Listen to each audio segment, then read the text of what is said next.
Hello, I'm Rain and welcome to my channel where I discuss fantasy Formula 1. In this video, we're going to discuss the Miami Grand Prix, the results there, and how those results affect our thoughts heading into Imola, as well as what my personal plans are for Imola and beyond. Norris won in Miami. Should we rush to get Norris into our teams? Well, stick around and we'll discuss just that. Lando Norris may have won a Formula 1 race in Miami, but I failed to click confirm on my team and ended up scoring more points than I would have if I clicked confirm. So who's actually winning here?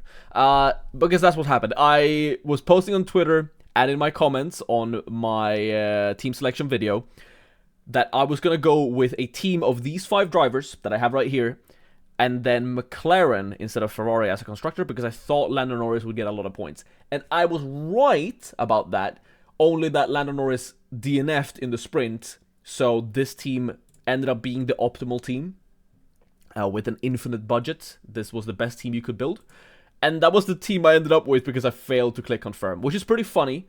I will take that win, but just know that if Lando Norris had not DNF'd in the sprint, my team would have been the best performing one because Sainz still would have outperformed Piastri.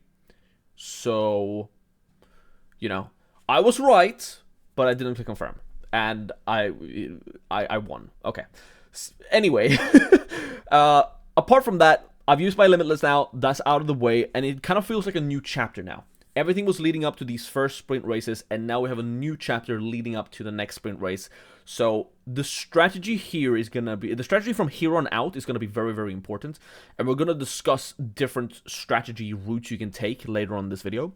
But I first just want to say, if you still have your Limitless, if you did not use your Limitless in China or Miami, you might actually not want to use it in Austria. And that's weird for me to say. Me and every other content creator have been saying use your Limitless in a sprint weekend, but the maths actually doesn't support this. F1 Fantasy Tools posted about this on Twitter, and I couldn't really believe it initially, but then I read through it and the maths actually check out. So the reason for that is because in the sprint, you don't get any points for qualifying, and you only get points, you only get 8 points if you win. So say Max Verstappen, for example, here in Miami, he got the sprint fastest lap, but he only got 13 points. And take someone like, and now this didn't happen, but take someone who starts in 17th, overtakes 4 people and ends the race in 13th. That's 4 positions gained and 4 overtake points. That's also 8 points. So they've just matched Max Verstappen's score if you don't count the fastest lap. So the difference between a Limitless team and a non-Limitless team in a sprint weekend, if you have the correct options, cars and drivers that are good at overtaking and start further back, there's so many more overtake points to get in a sprint weekend that the difference between a Limitless and a non-Limitless team is actually not that big. And the maths actually say that you should use your Limitless in a regular weekend. Now, China worked out really well for Limitless users because in the sprint qualifying, all of the assets that you would want, these 7 essentially, did not have a good sprint qualifying. So Max Verstappen got a bunch of overtake points in China, and as such, all of these assets were so much better in China. And because of that, the Limitless was actually correct to use in China. So if you still have your Limitless, I would actually consider using it on just a regular track that you don't think anyone is going to DNF in, because that's the main thing that hurts your Limitless. If you Limitless on drivers that should get a lot of points, drivers and constructors, and then they DNF, that's where it hurts. So you should actually look to Limitless in a single race weekend early in the season where there aren't that many DNFs usually, but not necessarily that many overtakes as well. So that's very, very interesting, and it's something to keep in mind for me for next year. But if you still sit with your Limitless, wait maybe until Austria and check the waters a bit, because if Austria also has one of those crazy sprint qualifyings that goes completely haywire and Max Verstappen ends up qualifying in 9th, then you should use your Limitless in that sprint weekend.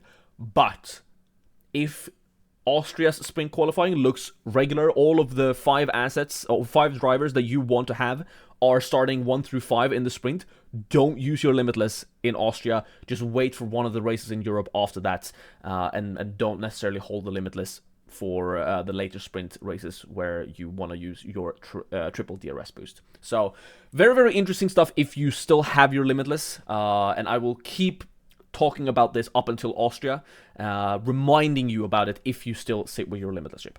I don't. I've used it, and that's in the past now, but I will remember this for the next season. The math's actually very, very interesting. And who knows, maybe they change the sprint races, the sprint formula again, and then the Limitless becomes better again. But for this season, the maths support Limitless in a single race weekend, and I'm sorry that I've lied to you. So that was quite the long section on the Limitless. I hope you still are with me. Anyway, my team, being the optimal one, gave me a green arrow. I did use my Limitless, and if you don't get a green arrow when using your Limitless, you are in trouble. Overall, that's brought me to an overall rank of 21k, so up about 40k, which is pretty good. I was around 60-something thousand last time, so a good increase in rank, and finally getting to a place where I want to be early on in the season, and now we're just going to work on from there. Biggest talking point about Miami was obviously Lando Norris's win and McLaren's performance overall. I mean, no one has missed this, right? I was literally sitting at the edge of my seat, crying, watching the celebrations. So happy for Norris. But how does this affect our fantasy teams? Should we rush to get McLaren in? Well, let's look at some data, okay? So, Formula Data Analysis on Twitter posted this graph, and Norris was the quickest despite the traffic. Pace per team, Ferrari was the best, actually better than Red Bull, but Piastri obviously did not have all the upgrades that Lando had, and Piastri also got stuck in traffic later in the race. So it looks like, because of the traffic that Norris was in, and that Piastri did not have all the upgrades that Lando had, McLaren might be the fastest right now. And if McLaren are the fastest, surely we get them in, right? Well, not so fast, because in Imola, well, the main thing here, right, is that all the teams, the top 3 teams, are very, very close. Very, very close. But Ferrari are bringing upgrades in Imola, all right? Charles Leclerc also said in this article that this upgrade that they're bringing in Imola will define their season. Whether it's good or bad, this is the big upgrade for Ferrari, and they're expected to make a big jump. Red Bull are also bringing an upgrade to Imola. It's important to note. So because of that reason, I don't think anyone in the top are currently sitting with McLaren as their constructor, unless you brought them in this weekend as a punt, because you saw the upgrades on Norris's car, right? So very, very few people are sitting with McLaren right now. Because of that, I don't think you should rush to get McLaren in now. Let's just bring up my actual team. All right, so this is my actual team, hidden behind the Limitless. I have Ferrari and Red Bull. Selling these two now when they're going to perform an upgrade for McLaren feels like a bit of a trap, because what if Ferrari's upgrades are great and they look super strong? Obviously, we have to wait. This all depends on how the free practice sessions go in Imola and how fast they actually look. Maybe it still looks like McLaren are overall way faster, and Ferrari's upgrades and Red Bull's upgrades have failed. But I wouldn't think so. That's very unlikely. It's very likely that both Ferrari and Red Bull take a step forward. So because of that, now is probably not the time to get McLaren in. It's an option for sure, but I would hold off at least until after Imola and assess during Imola and wait. And especially since so many of us used our Limitless in Miami, we're all just sitting with 2 free transfers. And yes, we can just remove Red Bull Racing for McLaren, but with all that surgery, it might be good to hold off and wait in Imola. Another important thing to note then is how good is Max Verstappen? We've all been talking about this meta team, and by the way, I can still not afford that. I am currently sitting at 108.2 million, and if I go with these, I can not afford the team. I'm 0.9 million short of affording the Max Verstappen team. But the budget's getting better. But how good is Max Verstappen? If Norris is the best, then obviously Max Verstappen isn't worth having. But another aspect of Norris and McLaren getting better is that perhaps it's even closer now. Perhaps McLaren and Ferrari and Red Bull are going to be neck and neck. And out of those, I would say Verstappen, I would say Max is by far the most consistent driver. He's by far the most consistent one that will get the most points. So it's two sides of the same coin. Either Max Verstappen is useless as an asset because he's not the one getting the most points, or the points are going to be split between all these assets. One day, Norris gets the win. Another, Sainz, Leclerc, Piastri, Perez gets the win. But Max is most consistently going to be the driver at the top, second or third, you know? I don't see Max Verstappen being the driver to just suddenly have a stinker and put it P7. Unless something happens to the car, right? If Max Verstappen's car is whole, he's getting on the podium.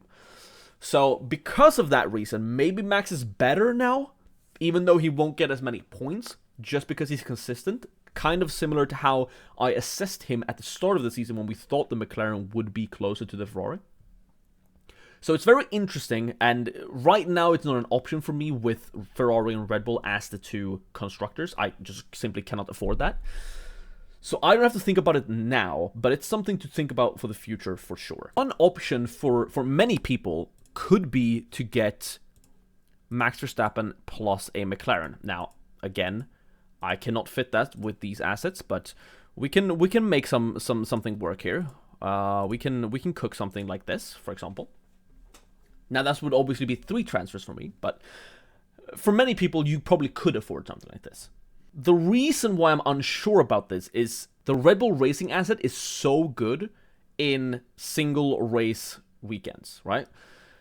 In these sprint races, when we've had 2 races in a weekend, Max Verstappen has been so important because since there's 2 races, he's probably most likely to get the most points and can really run away with the points. So you want to have Max Verstappen to put the DRS boost on. But Red Bull Racing in single weekends, especially if there are more pit stops, are so good. Let's just quickly review. In Miami, second fastest pit stop. Okay? Not that great. They got beaten by Ferrari. Ferrari had the fastest, and then McLaren had the third. In China, they had the fastest, the second, and the third fastest pit stop. In Japan, they had the fastest, second, and third fastest pit stop. In Australia, they had the fastest pit stop. In Saudi, they had the fastest and third fastest pit stop. And in Bahrain, they had the third fastest pit stop. So they are getting pit stop points as a constructor every race weekend. And in some of them, sweeping it. That's a lot of points. That's 18 points. And that's a big difference. So Red Bull Racing are so good points-wise in every weekend that it feels very, very hard to drop them. It feels very, very hard. The one thing that's like talking against them, essentially, is the budget. They are not increasing as fast in budget, since they're only increasing by 0.1. But for the points, do you care about the budget? Is it the point to have budget so we can get Red Bull Racing in? And if you don't have Red Bull Racing, are you just going to fall behind in points? I mean, the budget won't matter at the end of the season. What will matter is the points. But can you use that extra budget by not going with Red Bull Racing to then catch it up later in the season? I don't know. Especially for someone like me who was very unlucky with the price increases early in the season. If you're someone who's currently sitting on like 112 plus cost cap or team value already, going without Red Bull to further boost your budget could be a good play, because you already have such a high budget that if you boost your budget even further by another 2-3 million by going something like Aston Martin, who is now a C-tier asset once again after they had a howler in Miami. If you go something like this for like one race to get Aston Martin and then run McLaren until they're 25 million and just boost your budget, eventually you could sit on something like this and then have 2 premium drivers. You could sit with Verstappen and Leclerc. And if you could get to that point where you have 2 premium drivers and the 2 best constructors at the same time while everyone else is sitting with 1, that will accumulate over the course of the season. So since I'm so far behind on the budget, I feel like I should just focus on the points and pray that those who go for the budget at this point get punished. I have a budget that's playable, right? I can play with the budget I have, but if I'm ever going to reach a point where I can afford like Max Verstappen plus another expensive driver, I have to increase by so much that I don't really see myself reaching a point where my budget is that good until so late in the season where I can't make those budget gains back into points. So if you already have a very high budget, I would probably consider going the budget route and the budget building route, I guess I should say. But if you're like me and you're struggling for budget, you should just focus on the points and just hope that those trying to build budgets get punished. So what are my plans then for Imola? Well, this is the team I'm currently sitting with. I could get McLaren in. I could also do other things. But let's just break down some of the assets in my team and that you might have as well. Yuki Tsunoda is the GOAT when he's not in my team. Look at this list of points and guess when I had him. Yeah, that's right. Bahrain, Saudi Arabia, and China. Every time I've had Yuki Tsunoda and gotten the points of Yuki Tsunoda this season, he has gotten negative points. And every time I've not had him in Australia, Japan, and I got his price increase, but I played my Limitless in Miami, he hauled. So Yuki Tsunoda is the GOAT when I don't have him, and considering that I'm going to keep him moving forward, I'm very sorry, Yuki Tsunoda, this jinx might ruin your career. Nico Hülkenberg then, very important to note, in Imola, 2022, these are overtakes per race in 2022. We obviously didn't race in Imola in 2023. Imola ranked 2nd lowest. Quite the stinker. Because of that, someone like a Haas, or someone like a Nico Hülkenberg, I should say, that just consistently puts it into Q3 or SQ3, looks really good. Especially since, if it's going to be one of those races with very, very few overtakes, assets like Magnussen, like Stroll, might be worse. Because we've been relying on their overtaking points to have them climb this season. So Nico Hülkenberg is going nowhere. I think he's going to be really, really good for Imola. He's probably going to keep increasing, especially, unless he crashes in Imola, I think Nico Hülkenberg is a pretty safe bet. Carlos Sainz then. Ferrari, both the constructor and the driver, is someone who I want to keep. Those are assets that I want to keep because of their big upgrade rumored in Imola. Now, obviously, all of this could change after one look at practice, but Ferrari the constructor is not going anywhere. That's staying. I'm almost entirely certain of that. Now, I would like to get Charles Leclerc in. Charles Leclerc has looked better than Sainz, and if Ferrari are going to be the fastest team in Imola, I would probably bet on it being Charles Leclerc who ends up winning rather than Sainz. Carlos Sainz has been good on occasion and won more than Leclerc recently, but Leclerc just looked sharper in Miami. So I would like to get Leclerc in, but as you've probably noticed, my cost cap is 0. I don't have any money. I'm broke. So I have to make other changes to afford Leclerc. Is Leclerc the transfer I will make? I don't know. Will I make 1 transfer to bring 3 over into Monaco? I don't know. It's lots of ifs and buts here. Valtteri Bottas, I cannot afford to upgrade for the same reason. The only person I can get with just a Valtteri Bottas transfer is Logan Sargent, and I don't want Logan Sargent. He might not even be there in Imola for all I know. So, Valtteri Bottas, the only thing I would want to do with him is upgrade to a Magnussen. But for that, I would need to transfer someone else out. I could do something like Lance Stroll and Bottas out for Kevin Magnussen and maybe a Ricciardo. Ricciardo looked really good in the sprint in Miami. So maybe something like this is the way. And with this, I can actually just afford Charles Leclerc. But that's obviously a -10, and I don't know how keen I am to take a -10. If I could make infinite transfers, I think this is what I would go for. This looks really, really strong. So then it's just, what do I prioritize? Do I prioritize getting rid of Lance Stroll and Bottas and get Magnussen and Ricciardo in? I kind of have to sell Bottas. I kind of have to sell Stroll in order to afford these upgrades. But Lance Stroll could also do well. Like, Lance Stroll could also, if he gets some overtakes, start further back. The classic Lance Stroll, if he just has a below average performance, he's going to rise in price. Is Ricciardo and Magnussen more risky than Stroll and Bottas? I don't know. If I were to bet on anyone DNFing, it's probably Stroll. But Magnussen hasn't looked great, let's be honest. Magnussen finally decreased in price after all the stinkers he's had so far this season. He finally got punished for it in fantasy. But will he keep getting punished for it? Probably not, unless he actually crashes. So that's an option. Another option, let's just refresh here, was what I talked about earlier. Selling Red Bull to go for McLaren to build budget, since I think McLaren is going to rise 0.3 going forward, especially until they reach 25 million. But again, my personal budget building is not that important because I'm so far behind anyway. So I think I just want to keep Red Bull Racing for the points. I feel like it's a mistake selling Red Bull Racing. So I have a lot of routes to go, but almost all of them requires the selling of Lance Stroll.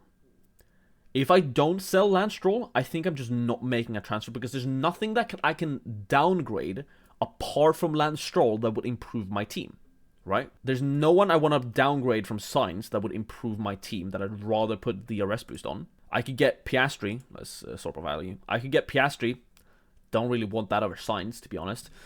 And I definitely don't want the Mercedes or Alonso. So, I can't downgrade Sainz to someone better. I can't downgrade Tsunoda to anyone better. Maybe Magnussen, but I especially in Imola, when Imola is a track with not that many overtakes, I'd rather trust a Tsunoda. Hulkenberg, everyone below him is just the Williams and the kicks. I don't want that. And for Bottas, the only one cheaper is Logan Sargent. I don't want that. So, the only asset I can downgrade to where I see an improvement, a clear improvement, maybe Red Bull to McLaren if McLaren looks super, super fast in Imola. Maybe. But the only other one is Lance Stroll to then Magnussen. Because I feel like Lance Stroll and Magnussen currently serve like the same spot. They're both budget beasts. They're going to rise in price unless they have stinkers. And even when Magnussen has a stinker, even when he gets 14 penalties, it doesn't matter because he still rises in price. Same with Lance Stroll. The only thing that stops them from rising in price are DNFs. And in that case, I think Lance Stroll is more likely to DNF than Magnussen.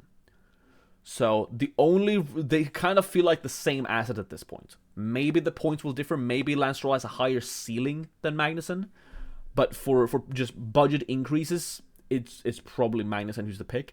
And when I downgrade Magnussen, I can then afford to do the other transfers, the other upgrades that I'm willing to make, such as Leclerc over Sainz or Ricciardo over Bottas. And that's about it. I'm not going to take a -10 to change someone like a Sainz to a Leclerc or Bottas to Ricciardo. I'd rather just stick with it for one race and make that transfer the next race. And also use that time to assess and not make too many hasted transfers. So, something like this. These are my likely transfers. Again, it all depends on free practice. It could be the case where I don't sell Lance Stroll and I end up actually selling Red Bull Racing if McLaren look like they're the fastest. That's the key. McLaren has to be clearly better than Red Bull for me to make that move. Because the McLaren is only better than the Red Bull if they actually outscore them as well. They're clearly better for budget up until 25 million, but right now they have to be better for points because I'm already behind in the budget. And I don't know if even the McLaren, because the McLaren drivers have to be fastest. That's what I need to preface. Because the Red Bull Racing constructor gets so many points for their pit stops that McLaren, the drivers, have to essentially win the race to be better. And in that case, I can make other things. I could even get Max Verstappen in for a -10. But again, I'm not taking -10 hits. I'm rambling at this point. The point being, I can't make that many transfers. It's probably Lance Stroll who has to go. I still think Lance Stroll is a good option. But do I value him above Kevin Magnussen? I would probably value him the same. And because of that reason, and because of that being the only downgrade I can make to upgrade my other spots, that's the likely transfer. Thought I was done rambling, but I have one more potential transfer I can show you. Again, if it's looking like the McLaren are really fast, but I still don't want to sell Red Bull Racing because Max is always close by and they get the fastest pit-stop points. By selling Lance Stroll to K-Mag, I can afford Lando Norris as my DRS boost driver. And that's also enticing. That's 2 moves, so it's not the 3 moves. I would still be stuck with Valtteri Bottas. But Lando Norris, when he gets on the podium, say if Max wins like he usually does, and I'm still betting on Max to win in Imola. If Lando Norris gets second, Lando Norris is likely to get the driver of the day again. So because of that, Lando Norris is a very good driver to have the DRS boost on. And he is also one approaching that 25 million mark. And I think once assets like Lando Norris and McLaren, the constructor, reach 25 million, that diminishes their value by a significant margin. The driver of the day is usually, important to note, is usually McLaren or Ferrari drivers, since they perform pretty well and they are not driving for Red Bull. So it could be Lando Norris who gets the driver of the day. It could also be Charles Leclerc. I think whoever takes P2 behind Max, that's not Checo, is likely to be the driver of the day. Alonso is also likely to get it if he ends up on the podium, but I don't see Aston Martin's pace being that good at the moment. So that should be the end of my rambling, I think. It was indeed the end of my rambling. Let me know what you think I should do. What should I prioritize? Should I prioritize changing my cheap drivers, Lance Stroll and Bottas? Or should I prioritize getting someone like Leclerc in? Or am I being an idiot for not trusting Sainz? I don't know. It is very up in the air. There's a lot of decisions to make. And going forward past Imola, we have to be careful because for Austria, I'm gonna want to have Max Verstappen and the 2 best performing constructors. So I have to be thoughtful of what I do with my budget. I discussed in my Miami video that I might be considering doing something like this run with Red Bull and Haas, but considering Imola and the upgrades arriving, I do want to assess Ferrari's pace there before I make any drastic constructor choices with Ferrari specifically. So yeah, that's about it for this video. If you have any questions regarding your team, leave them in the comments and I will respond at least 2-3 days after the video. I'm pretty good at responding to all the comments that drop in. Tell me your team, what your budget is, what different moves you're looking to make, and I'll leave my thoughts in there, what I would prefer. This is currently what I'm sitting at, and I don't even know. So help me out as well. Leave a comment what you think I should do. And if you haven't already, be sure to subscribe. I will be continuing this series all throughout this season of F1 Fantasy, and maybe beyond, who knows. Thank you for 500 subscribers. That's pretty cool. I will keep chugging along. Also, follow me on Twitter. I post other stuff there as well, so maybe you don't want to see that stuff, but I post everything about my team on Twitter, also up until the deadline. I also will, of course, have my final team selection video out on the Friday after free practice in Imola. I will post what my likely final transfer and final team will look like. I'm sorry if this was a bit of a draggy one, but again, it feels like a new chapter of F1 Fantasy this season. We had the chapters ending with a big finale in Miami, and what a finale it was. And now we're sort of resetting. We're heading into Europe and the long summers. And I would say probably this season of F1 Fantasy ends in Austria. It's all up until then. I'll see you in the next one. Bye.